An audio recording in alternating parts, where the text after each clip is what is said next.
ಅವ್ರು ಭಯ ಜಾಸ್ತಿ.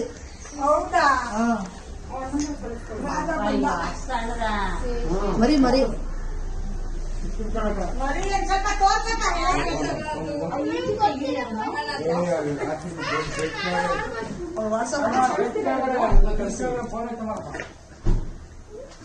ಯಾರು ಓನರು?